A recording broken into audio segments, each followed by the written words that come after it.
রওজা শরীফ দেখিয়াছি, মন ভরল না দর্শনে। ডাকতে আসি ইয়া রাসূলাল্লাহ, দিদার দেখাও স্বপ্নে। আল্লাহুম্মা সাল্লি আলা সাইয়্যিদিনা মাওলানা মুহাম্মদ ওয়া আলা আলিহি সাইয়্যিদিনা মাওলানা। मदीना मदीना हम मोमिनों की घुन घुन दीदारे मदीना, हम मोमिनों की है तमन्ना। अल्लाहुम्मा सल्ली अला सय्यिदिना मौलाना मुहम्मद वा अला आलिहि सय्यिदिना मौलाना। চাপিয়ে আসুন, সামনের খালি জায়গাটা পুরা করে দেন। আপনারা যেভাবে বসে আছেন এটা দেখা যাচ্ছে সে যেন ফুটবল খেলার গ্যালারি চলতেছে। গ্যালারির চতুর্দিকে বসে আছেন আর সামনে খালি জায়গাটা বোঝা যায় যেন খেলার জন্য রাখা হয়েছে। চাপিয়ে আসুন মহব্বতে, আল্লাহর নামের জিকির করে করে পিছনে যারা সামনের দিকে আসুন এবং মহব্বতে বলুন সুবহানাল্লাহ ওয়ালহামদুলিল্লাহ লা ইলাহা ইল্লাল্লাহ সুবহানাল্লাহ ওয়ালহামদুলিল্লাহ লা ইলাহা ইল্লাল্লাহ সুবহানাল্লাহ ওয়ালহামদুলিল্লাহ লা ইলাহা ইল্লাল্লাহ হাসবি রাব্বি জাল্লাল্লাহ মা ফি কলবি গায়রুল্লাহ নূর মুহাম্মদ সাল্লাল্লাহ লা ইলাহা ইল্লাল্লাহ সুবহানাল্লাহ ওয়ালহামদুলিল্লাহ লা ইলাহা ইল্লাল্লাহ লা ইলাহা ইল্লাল্লাহ লা ইলাহা ইল্লাল্লাহ লা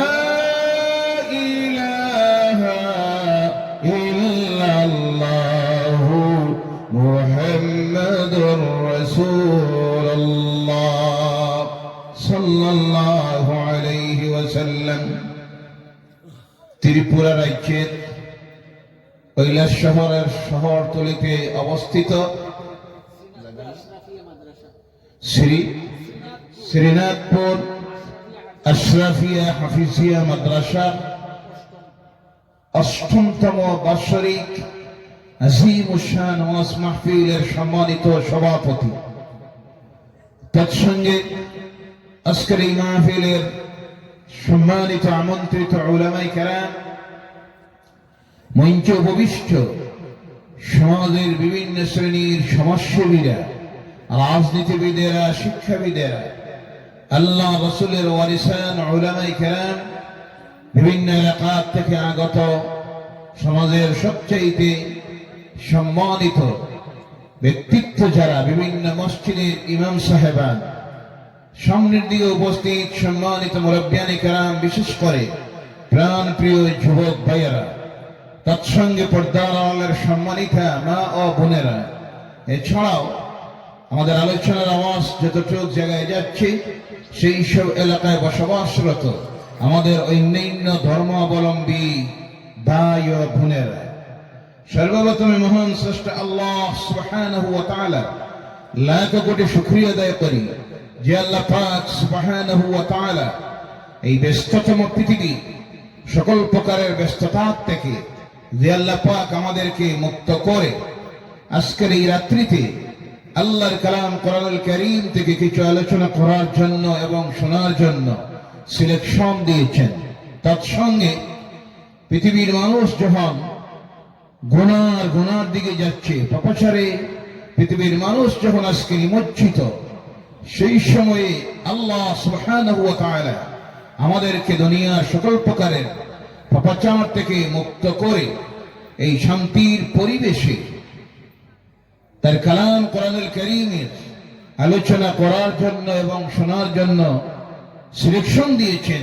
এর জন্য গোলাম হিসাবে আমাদের স্রষ্টা আল্লাহ সুবহানাহু ওয়া তাআলার শুকরিয়া আদায় করার প্রয়োজন আছে কি নাই? আওয়াজ করে বলেন।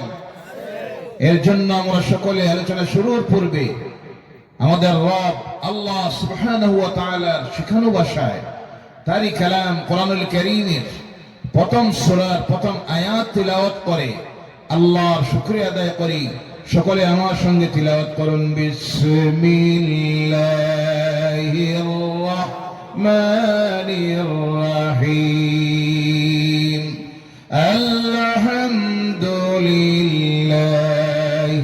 রাব্বিল আলামিন। জোরে বলো আল্লাহু আকবার। শুকরিয়া আদায় করলাম আমরা কার গোলাম? নাম নিব কার? প্রশংসা করবো কার? গুণনাবলী বর্ণনা করবো কার? আল্লাহ সুবহানাহু ওয়া তাআলা। ভাইয়েরা আমার, আফসোস দুঃখ লাগতেছে আমি জার্নি করে এসেছি 5.5 ঘন্টা। কয় ঘন্টা? আমার মনে ছিল মাহফিলে কমপক্ষে তো মানুষ থাকবে 1000 খানেক, কেন যেখানে রাত্রিতে 11টায় 10টায় আলোচনা রাখি, আমি বেশিরভাগ 10টার পরে কোনো আলোচনা রাখি না। কারণ আমি দেখি তখন মানুষের মন মিজাজ আলোচনা শোনার দিকে থাকে না। আমি আসতে গিয়ে দেরি হওয়ার কারণে আপনাদের সামনে আসলাম। তবে আমার আশা ছিল, আমি এর আগে দাওয়াত নেওয়ার সময় জিজ্ঞাসা করেছি শ্রোতা কেমন হবে, তো আমাদেরকে তখন বলা হয়েছে হাজার হাজার শ্রোতা হবে। আচ্ছা, আলহামদুলিল্লাহ, হিসাব এক এক জায়গায় এক এক কলে হয়। কোনো জায়গায় 1000 জন হলে এই 910 হইলে 1000 হয়, আর কোনো জায়গায় হইতে পারে 20 জন হইলে 1000 হয়। জি ভাইরা আমার, ত্রিপুরা রাজ্যের বিভিন্ন জায়গায় বক্তব্য রেখেছি, বিশালগড়ে, উদয়পুরে, ধর্মনগরের বিভিন্ন প্রান্তে। যেখানেই বক্তব্য রাখি কমপক্ষে তো 500-700 শ্রোতারা সামনে থাকে। বলুন আলহামদুলিল্লাহ। আপনারা যে পরিমাণ শ্রোতারা সামনে আর যে অবস্থায় বসে আছেন, আমি নিজে খুঁজাইয়ে পাইতেছি না কি যে আলোচনা রাখবো, কি বিষয়টা আপনাদের সামনে উপস্থাপন করব। বাংলা ভাষা বুঝতে আপনাদের অসুবিধা হয় নাকি? বুঝতে অসুবিধা হইলে বলুন, আমি ইংলিশে বলবো, হিন্দিতে বলবো, আসামিতে বলবো, উর্দুতে বলবো। কোনটা আপনারা বুঝেন? বাংলা তো বোঝেন না। আমি প্রথম ডাক দিলাম পিছনে যারা যে ভাইয়েরা, আপনারা একটু চাপিয়ে আসার জন্য, বসার জন্য, তো তখন দেখলাম আপনারা বাংলাটা বুঝতে পারেননি। আল্লাহর ওয়াস্তে অনুরোধ রাখি, একটু একটু চাপিয়ে আসুন আপনারা সামনের দিকে। মাহফিলের সৌন্দর্যতা বাড়ান, ধৈর্য ধরুন। আল্লাহ পাক আপনাদের এই কষ্টকে কবুল করে নিবে ইনশাআল্লাহ। বলেন ইনশাআল্লাহ। রাগ করবেন না, নারাজ হবেন না। অনেকে মনে মনে ভাবতেছেন যে আমরা অনেক কষ্ট করে বসে আছি, হুজুর বারবার ডিস্টার্ব দিতেছেন। না না, আপনারা যদি চাপিয়ে আসেন সুবিধা আপনাদের হবে। কারণ পাশ যখন আসে বাতাস ঢুকতেছে, আপনাদের কষ্ট হচ্ছে। আর আপনারা যদি চাপিয়ে বসেন তাহলে আপনাদের ঠান্ডা লাগবে না। একটা চাপিয়ে বসলে সুবিধা আপনাদেরই হবে। আল্লাহ যেন মাহফিলের সৌন্দর্যতা বাড়ানি, ধৈর্য ধরে কিছু সময় বসার যেন তৌফিক দিয়ে। বলেন আল্লাহুম্মা আমিন। এই মুহূর্তে আজকে মাহফিলে মানুষ কম হয়, অনেক সময় মানুষ আজকে কম হয়। যত দিন যাচ্ছে এইভাবে আলোচনার মাহফিলে মানুষ বেশি হচ্ছে না কমতেছে? জি, কমতেছে। তার কারণ কি?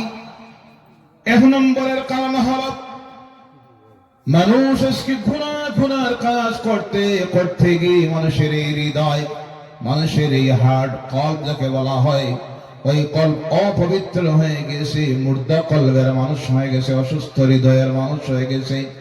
যার কারণে মানুষের মন আজকে এইভাবে আলোচনার দিকে যাইতে চায়। 2 নম্বরের কারণ হলো মানুষের রিজিক যাকে বলা হয় তা হারাম, বেশিরভাগ হারাম হয়ে গেছে। আপনাদের নয়, বিভিন্ন জায়গায় ওই রিজিক হারাম হওয়ার কারণে মানুষের বডিটা না এখন যায় খারাপ কাজের দিকে। কথা ঠিক কিনা? তার একটা প্রমাণ দেই। বিশেষ করে আমার সমাজের মানুষ যারা আজকে এরাই সবচেয়ে বেশি দেখা যাচ্ছে। অন্যান্য যারা তাদের তো আলোচনাই আসে না, কারণ তারা তো আল্লাহকে বিশ্বাস করে নাই, রাসূলকে বিশ্বাস করে নাই, আল্লাহর দ্বীনকে তারা গ্রহণ করে নাই। পরকালের প্রতি যাদের বিশ্বাস নাই তাদের তো আলোচনাই আসে না। আলোচনায় আসে আমাদের, আমরা যারা আল্লাহর দ্বীনকে গ্রহণ করেছি, দুনিয়ার সর্বশ্রেষ্ঠ নবী উম্মত হতে পেরেছি, দুনিয়ার সর্বশ্রেষ্ঠতম ধর্মগ্রন্থ আল্লাহর কালাম কোরআনের অনুসারী হতে পেরেছি, আমরা আজকে দেখা যাচ্ছে যে অবস্থার মধ্যে গিয়ে পৌঁছতেছি, দুনিয়ার এমন কোন পাপাচার বাকি নাই যেটা আমার পরিবারে সমাজে আছে না নাই। কথা বোঝা যায়? জবাব দিবেন, মুখ খুলে কথা বলবেন। আল্লাহ যেন তৌফিক দেয়। সকালে বলেন আল্লাহুম্মা আমিন। আপনাদের কষ্ট হচ্ছে? ঠান্ডা লাগছে? তাহলে গায়ের চাদর খুলে দিন। ঠান্ডা লাগছে না বলেন। বাস্তব যেটা সা বলবেন, বাস্তব যা তা বলবেন। ঠান্ডা লাগতেছে, এটা লাগা স্বাভাবিক, কারণ এখন হলো ঠান্ডার মৌসুম। কিসের মৌসুম? ঠান্ডা লাগা স্বাভাবিক লাগতেছে, কিন্তু এরপর বসে আছি আমরা একটাই উদ্দেশ্য, আল্লাহকে রাজি করার জন্য। কথা ঠিক কিনা? আর 2 নম্বর আমাদের নিয়ত হলো দুনিয়ার জীবনে যা গুনাহ করেছি সেই গুনাহ যেন আল্লাহ আজকের এই বসার খাতিরে মাফ করে দেয়। বলেন আল্লাহুম্মা আমিন। আর 3 নম্বরে আমাদের নিয়ত হলো, যেটা আমাদের আসল টার্গেট, পরকালীন জীবনে আল্লাহর জান্নাত পাওয়া। কোনটা পাওয়া? না আর কোনো কিছু আছে? আছে। যাদের ছিল সিন্নি পাওয়া তারা তো লইছে, বাড়িতে গেছে। জি, মানুষ 3 কোয়ালিটির মানুষ আয় মাহফিলে। কয় শ্রেণী? 3 শ্রেণী। 1 শ্রেণী আয় যাই, আবার ঘোরাঘুরি দিয়ে একটু টাইম পাস করে আইম, আছে না নাই? 2 নম্বরের 1 শ্রেণী আসি, অপেক্ষা করে আসলাম, কোনো কিছু দেখি না, কেন নাই নাকি যেটার জন্য আসলাম এটারে দেখি না। কোনটা? সিন্নি। নাউজুবিল্লাহ বলেন না। 3 নম্বরে কিছু মানুষ আছে যারা এই মুহূর্তে বসে আছেন, আমাদের একটাই মাত্র নিয়ত, প্রত্যেকে মনে মনে নিয়তটাকে ক্লিয়ার করে নেন। এই মাহফিলে আমরা এসেছি, আমরা গুনাহগার। আমরা কি? আওয়াজ করে বলেন, আমরা কি? আমরা আল্লাহর ফেরেশতা নই, আল্লাহর নবীও নই, রাসূলও নই। আল্লাহর ফেরেশতারা নিষ্পাক মাসুম, আল্লাহর নবীরা রাসূলেরা নিষ্পাক মাসুম। আমরা হলাম আদমের আওলাদ। কার আওলাদ? আদমের আওলাদ। যারা আমাদের থেকে গুনাহ হবে, কিন্তু মুমিন হিসেবে আমাদের থেকে বড় গুনাহ হবে না, হতেই পারে না। কিন্তু দুনিয়ার জীবনে চলার পথে আমাদের ছোট গুনাহ, যাকে গুনাহ সগীরা বলা হয়, ও স্বাভাবিক না অস্বাভাবিক? স্বাভাবিক। এর কারণে বসা অবস্থায় এই নিয়ত করে বসবে না, আল্লাহ জীবনে অনেক গুনাহ করেছি, আজকে এই হাফিজিয়া মাদ্রাসার 8তম বার্ষিক মাহফিলে আমি এসেছি, আল্লাহ আমার বিগত জীবনের গুনাহগুলির থেকে মুক্তি পাওয়ার জন্য, ক্ষমা পাওয়ার জন্য। এই নিয়তে যদি বসে থাকেন, আর মুনাজাত যখন হবে, হাতটা তুলে যদি দিল মনকে নরম করে দিয়ে 2 চোখের পানি ছেড়ে দিতে পারেন। আমার রাসূল বলছেন, যখন আল্লাহর কোন বান্দা বান্দি মুমিন মুমিনাত আল্লাহর ডরে আর ভয়ে খালেস তওবার নিয়তে চোখের পানি ছেড়ে দেয়, আর আল্লাহর কাছে স্বীকার করে নেই, আল্লাহ আমি যা করেছি, ভুল করেছি, ক্ষমা করে দাও, আর ওয়াদা দিতেছি আগামী দিনে আর করব না। ওই বান্দা বান্দির চোখের পানি জমিনে পড়ার আগে আমার আল্লাহ রাব্বুল আলামিনের রহমতের দরিয়ায় জুস মারে, আর আল্লাহ ওই কন্দনরত বান্দা বান্দির জীবনের গুনাহ মাফ করে দেয়। আর সুবহানাল্লাহ। আমরা চাই এই মাহফিলে এসেছি গুনাহগার হিসাবে, মায়ের গর্ভ থেকে যেভাবে নিষ্পাপ এসেছিলাম সেইভাবে এই প্যান্ডেল থেকে বাইর হয়ে যেতে চাই কি চাই না? আল্লাহ চাইলে মাফ করে দিতে পারেনি না? না, তার এই ক্ষমতা আসেনি না? না, এর জন্যই তো আল্লাহ বলছেন, লা তাকনাতু মির রাহমাতিল্লাহ ইন্নাল্লাহা ইয়াগফিরুয যুনুবা জামিআ ইন্নাহু হুয়াল গফুরুর রহিম। জোরে বলো আল্লাহু আকবার। আমার রহমত থেকে তোমরা নিরাশ হয়ো না, গুনাহ করেছো নিরাশ হয়ো না, এই কথা ভাবিও না। গুনাহ করে তো আমি ধ্বংস হয়ে গেছি, জাহান্নামী হয়ে গেছি, এটা ভাবিও না। কারণ আমি আল্লাহ চাইলে তোমাদের জীবনের সমস্ত গুনাহগুলি মাফ করে দিতে পারি, কেননা আমি হলাম ক্ষমাশীল এবং দয়ালু। সুবহানাল্লাহ। এই নিয়ত করে বসবেন, তিন নম্বরে যে কথাটা মনে আনে বসবেন, তাহলে বসতে কষ্ট লাগবে না। আমরা এখানে বসে আছি মাটির উপরে, সাধারণত একটা তেরপালের উপরে, মাথার উপরে সামান্য একটা সামিয়ানা। আপনার ইনসাফের সহিত বলুন, কেউ যদি আপনাকে আমাকে নিমন্ত্রণ দিই তার বাড়িতে নিয়ে বসার জন্য এইভাবে বিছানা দেয়, আমরা বসবো? আপনারা বসবেন? বসবো না। তার কারণ এখানে বসেছি, তার কারণ হলো এই কথাটা মনের মধ্যে রাখবেন যে একদিন, আজকে তো মাটির উপরে বসে আছি, একদিন আপনার আমার জীবনের মধ্যে আসবে, সেই দিন আপনার আমার আত্মীয় স্বজন, বন্ধু বান্ধব, ভাই বোনেরা, প্রতিবেশীরা, আত্মীয় স্বজনেরা, আমার আওলাদ, আপনার আওলাদেরা আপনাকে আমাকে বহন করে নিবে। সেই দিন আপনি আমি কথা বলার ক্ষমতা থাকবে না, নড়াচড়া করার ক্ষমতা থাকবে না। আত্মীয় স্বজনেরা মিলে গোসল দিবে, এরপর খাটিয়ার উপরে তুলে বহন করে নিবে। নেওয়ার পরে এমন একটা জায়গার মধ্যে রাখবে যেই জায়গায় পিঠের নিচে থাকবো মাটি। কোনটা? আওয়াজ করে বলেন কোনটা? ডান দিকে তাকাবো মাটি, বাম দিকে তাকাবো মাটি, উপরের দিকে যখন তাকাবো বাঁশ অথবা তক্তা, তার উপরে কোনটা? মাটি। চতুর্দিকে মাটি আর মাটি। এমন এক ঘরের ভিতরে নিয়ে শুয়ে রাখবে যেখানে কোনো লাইটের ব্যবস্থা থাকবে। এই কথা যদি মনে আনতে পারেন, এই রাত্রিতে এখানে বসতে অসুবিধা হবে না। বসা অবস্থায় মনে মনে এই নিয়তটা করে বসবে, না আল্লাহ, যেই দিন এই দুনিয়ার সফর শেষ করে আমি চলে যাব অন্ধকার কবরের ভিতরে, রব্বুল আলামিন ওই যে হাফিজিয়া মাদ্রাসার 8তম বার্ষিক মাহফিলে গিয়ে আমি বসেছিলাম, আল্লাহ ওই সেই দিনের মাহফিলটার খাতিরে আমার সেই দিনের অন্ধকার কবরটাকে তুমি জান্নাতুল ফিরদাউসের টুকরা বানাইয়া দিও। বলো আল্লাহুম্মা আমিন। আল্লাহ চাইলে পারে কি পারে না? ফের আমার বলতেছিলেন মানুষ কেন কম হয়? এক নম্বরের কারণ হলো মানুষের মন আজকে ভালো কাজের দিকে যাইতে চায় না, খারাপ কাজের দিকে। তার উদাহরণ আমি দিই। আজ থেকে কয়েকদিন আগে আমি ত্রিপুরায় প্রোগ্রামে রওনা করেছি।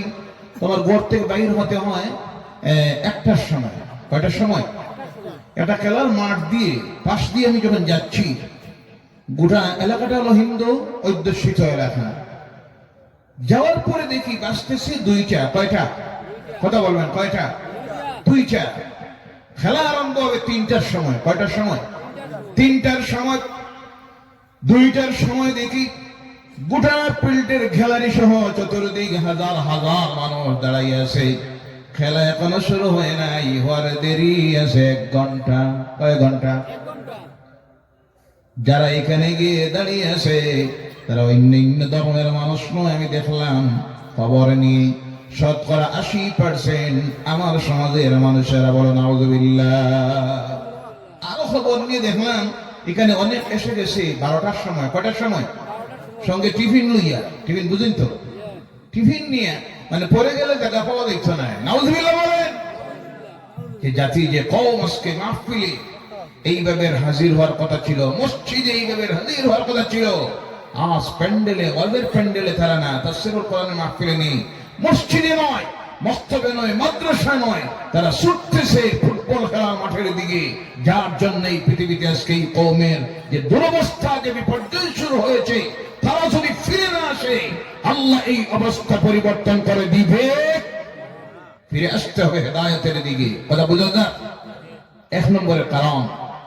2 নম্বরের কারণ হলো কিছু মানুষ আমাদের সমাজের মধ্যে আছে, আমরা দেখি একটু শিক্ষিত হওয়ার কারণে, কেউ আছে একটু জনসম্পদের মালিক হওয়ার কারণে, কেউ আছে একটু রাজনীতিতে প্রতিষ্ঠিত হয়ে যাওয়ার কারণে এইভাবে প্যান্ডেলে বসতে গিয়ে তাদের প্রেস্টিজে বাধা দেয়। আছে না নাই? জি, আমি কি পরিমাণ শিক্ষিত মানুষটা, আর এখানে কি একটা ব্যবস্থা, এখানে খিলা খিলা লাগে বইতে। নাউযুবিল্লাহ বলেন।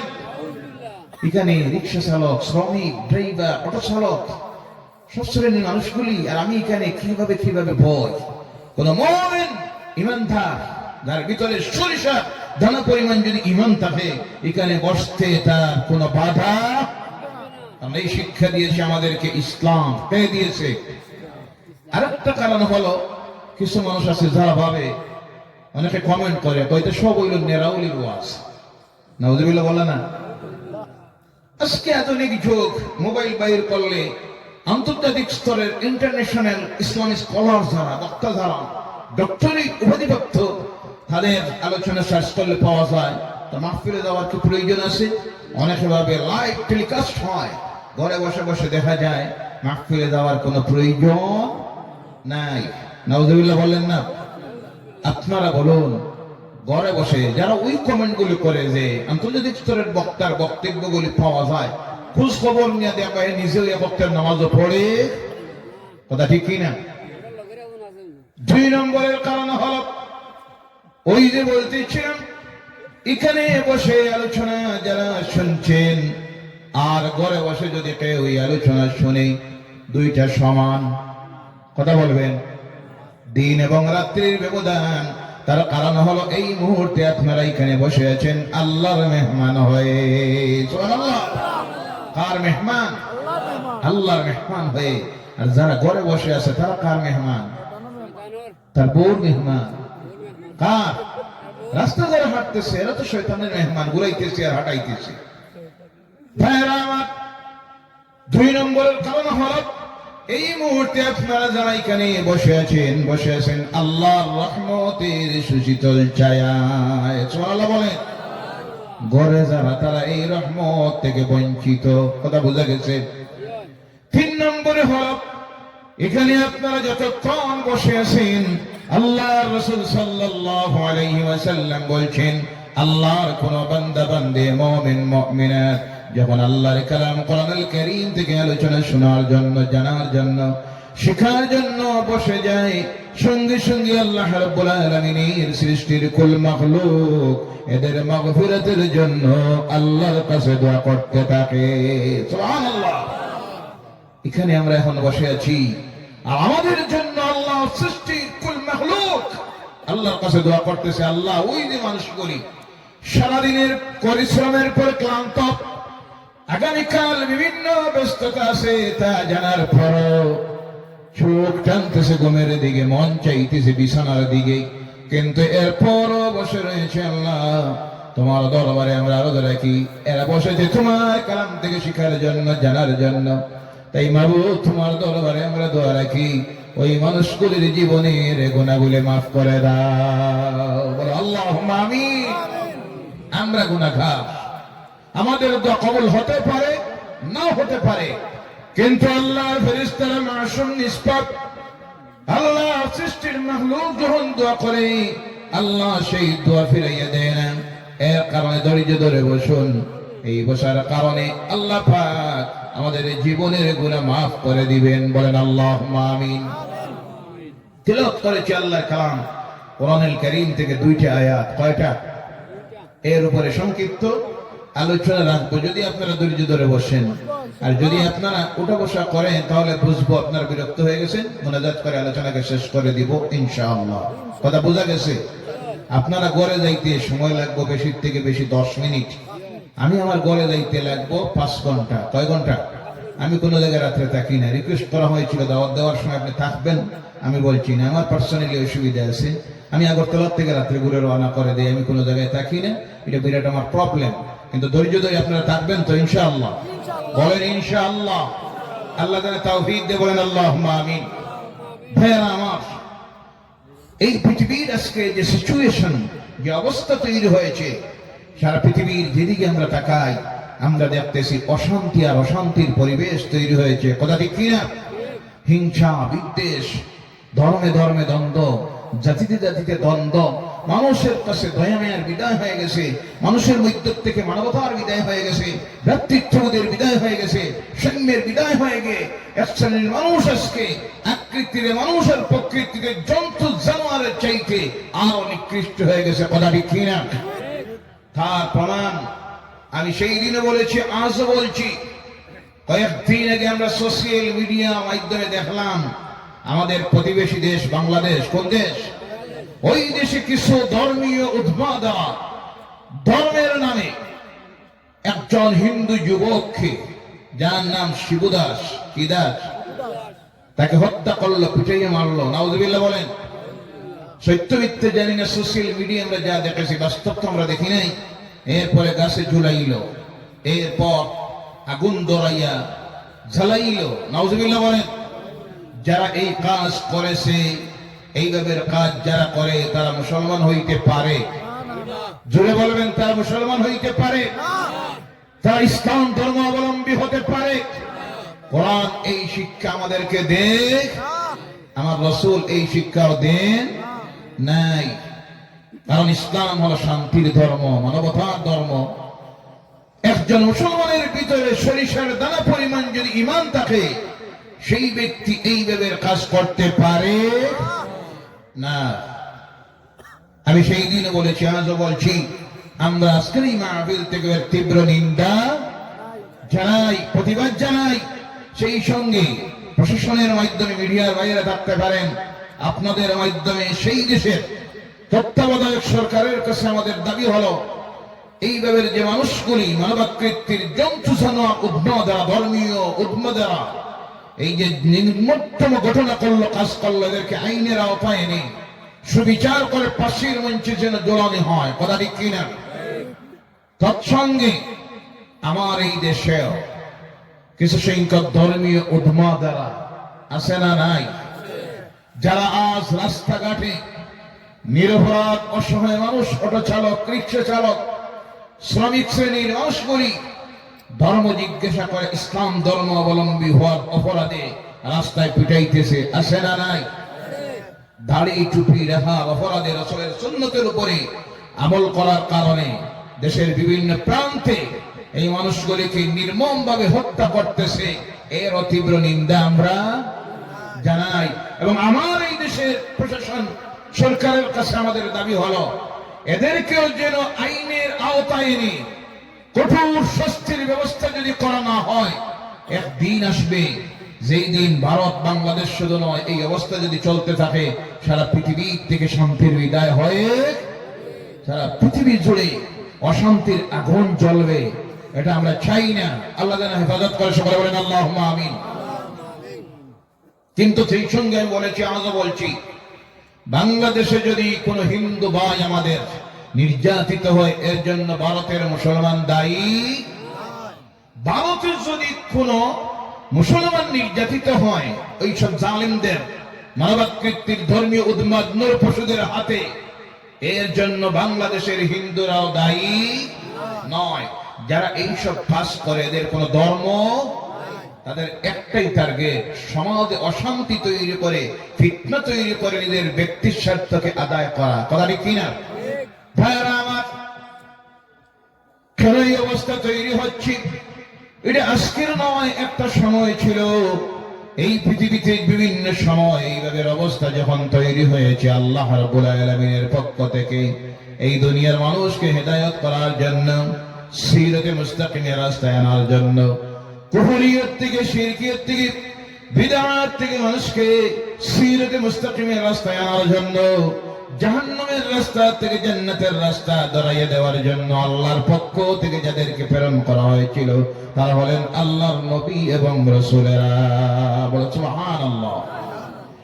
এক নাগাড়ে হযরত আদম আলাইহিস সালাম থেকে শুরু করে আমার নবী মুহাম্মদ রাসূলুল্লাহ সাল্লাল্লাহু আলাইহি ওয়াসাল্লাম পর্যন্ত আল্লাহর পক্ষ থেকে এসেছিলেন মতান্তরে।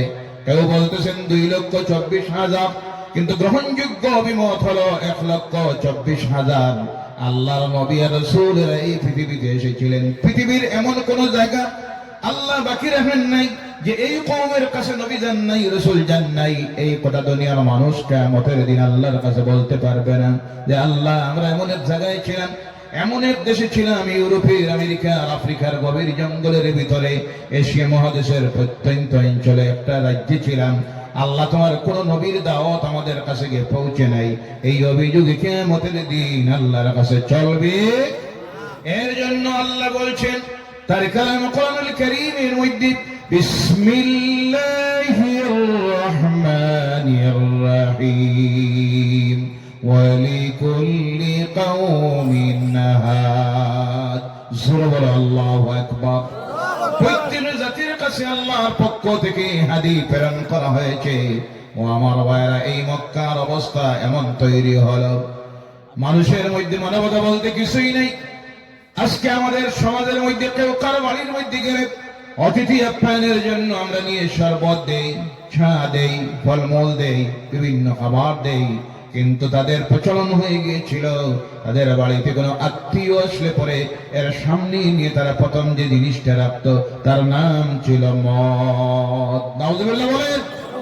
কোনটা? জোরে বলেন কোনটা? মদ হালাল না হারাম?